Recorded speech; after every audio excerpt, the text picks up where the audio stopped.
Hello everyone, आज मैं आपके सामने एक टॉपिक लेकर आया हूं जो कि है नेशनल लैंड मोनेटाइजेशन कॉरपोरेशन के बारे में, एनएलएमसी। ये जो कंसेप्ट है, इस कंसेप्ट को समझने से पहले मैं आपसे एक सवाल पूछता हूं कि अगर आपके पास कोई एक लैंड जो है वो अनयूज्ड पड़ी है, जिसका कोई भी यूज नहीं आ रहा, वैकेंट है और आपको कुछ भी उससे फायदा नहीं हो रहा है, तो आप उस लैंड का क्या कर सकते हैं। पहली चीज, आप उस लैंड को लॉन्ग टर्म के लिए रख लेंगे कि सर उसकी तो कीमत बढ़ सकती है, मैं अभी क्या करूंगा, जस्ट एज इन्वेस्टमेंट पर्पज से। और दूसरी चीज, आप उसको बेच भी सकते हैं। और क्यों बेच सकते हैं कि आपको अगर लग रहा है कि सर उस वैकेंट लैंड से मुझे जो इनकम आप देंगे, मुझे जो पैसा मिलेगा, उस पैसे को मैं किसी ऐसी जगह पे यूटिलाइज करूंगा जहां पे मुझे उससे ज्यादा रिटर्न की उम्मीद है, जो कि मुझे उस लैंड को फ्यूचर में रखने से ज्यादा। एक फ्यूचर में आपने रख लिया लैंड को, वो लैंड की कीमत दुगनी हो गई, लेकिन अगर उसी लैंड को आज बेच देते हो तो जो पैसा आपको मिलेगा उसको कहीं और इन्वेस्ट करके आप शायद 3 गुना 4 गुना या उससे ज्यादा कमा लो। ये दोनों के दोनों एस्पेक्ट के ऊपर ही यहां पर एनएलएमसी आधारित है। एनएलएमसी को यहां पर मंजूरी दी है हाल ही में इंडियन गवर्नमेंट ने, कैबिनेट ने।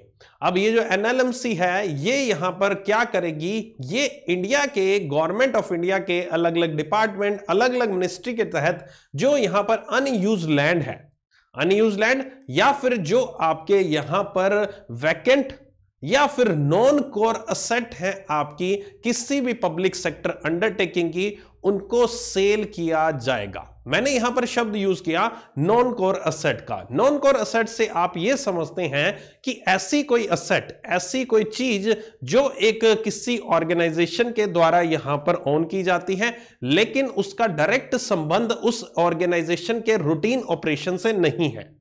फॉर एग्जाम्पल अगर मैं बात करूं, एक फैक्ट्री लगाई गई है और फैक्ट्री एक यहां पर जो मशीनरी उसमें लगी है, एक किसी फैक्ट्री के अंदर, बिल्डिंग के अंदर लगी हुई है, और एक उसी की ऑर्गेनाइजेशन की एक और लैंड है जो कि वैकेंट पड़ी है।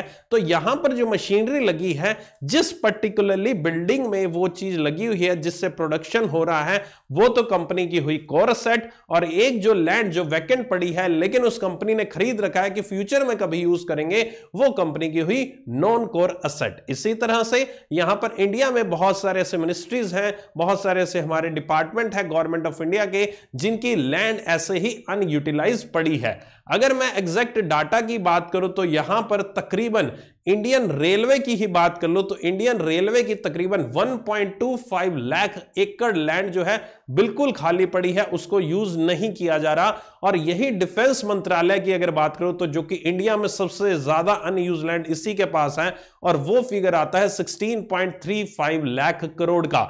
इतनी अमाउंट की लैंड जो है वैकेंट है, अनयूज्ड है, इसी को अब बेचने की तैयारी है। इसके अलावा बहुत सारे ऐसे और भी यहां पर डिपार्टमेंट्स हैं जिनकी लैंड को यहां पर वैकेंट पड़ा है, और उनको यहां पर सेल करके कुछ पैसा यहां पर लिया जाएगा और उस पैसे को यहां पर फर्दर इन्वेस्टमेंट किया जाएगा दूसरे इंफ्रास्ट्रक्चर प्रोजेक्ट्स के लिए, जहां पर यह पैसा लगाकर कुछ ना कुछ उनसे बेहतर रिटर्न कमाया जाएगा। और यही है आपका इस पूरे एनएलएमसी का एक कंसेप्ट। एनएलएमसी एक अलग से यहां पर एजेंसी जो है ये बनाई गई है। ये अलग से आखिरकार क्यों बनाई गई है, इसका मेन कारण यही है कि एक एक्सपर्टीज यहां पर लाना, जो प्रोफेशनल्स हैं उनको यहां पर हायर किया जाएगा प्राइवेट सेक्टर से, और पूरा का पूरा एक प्रॉपर वे में काम किया जाएगा कि इन अनयूज लैंड से ज्यादा यहां पर पैसा लिया जाए, पैसा कमाया जाए और उसको फर्दर यूज किया जाए इंडिया में दूसरे इंफ्रास्ट्रक्चर प्रोजेक्ट्स के लिए। इस एनएलएमसी की शुरुआत में इस पर्टिकुलरली कॉर्पोरेशन में यहां पर इन्वेस्ट किया गया है 500 करोड़ रुपए, और 500 करोड़ रुपए इन्वेस्ट जो किया गया उसको यहां पर कहा गया है paid up capital. Paid up capital एक ऐसी पूंजी होती है, जब एक कंपनी, जब एक ऑर्गेनाइजेशन की शुरुआत की जाती है, उसमें जो पहली बार पूंजी लगाई जाती है उसकी शुरुआत करने के लिए, उसको हम पेड अप कैपिटल कहते हैं, जो कि इस केस में 500 करोड़ लगाई गई है। इसके अलावा यहां पर ऑथराइज्ड कैपिटल भी लगाई गई है, जो कि 1500 करोड़ रुपए है, सॉरी 5000 करोड़ रुपए है वो फिगर। 5000 करोड़ रुपए ऑथराइज्ड कैपिटल का मतलब हुआ कि फ्यूचर में ये 500 करोड़ बढ़ाकर 5000 करोड़ तक लेकर जाया जा सकता है। फिलहाल पेड अप कैपिटल और ऑथराइज्ड कैपिटल एक मैक्सिमम रेंज है जहां तक ये चीज जाई जा सकती है। सॉरी, ये पूरा एनएलएमसी यहां पर इसको ही यूटिलाइज किया जाएगा। जो पब्लिक सेक्टर एंटरप्राइजेस हैं उनके लैंड्स को यहां पर सेल किया जाएगा, यही एक कंसेप्ट है।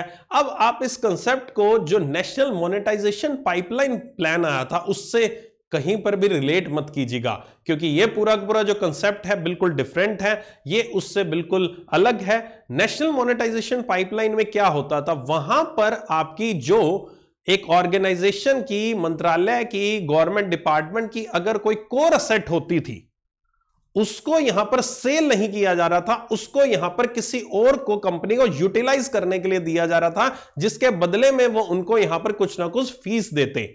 जैसे कोई स्टेडियम बना दिया गया है, ठीक है, अब स्टेडियम बनाया गया था जब ओलंपिक हुए, कॉमनवेल्थ गेम्स हुए फॉर एग्जांपल, उसके लिए कोई स्टेडियम बना दिया गया।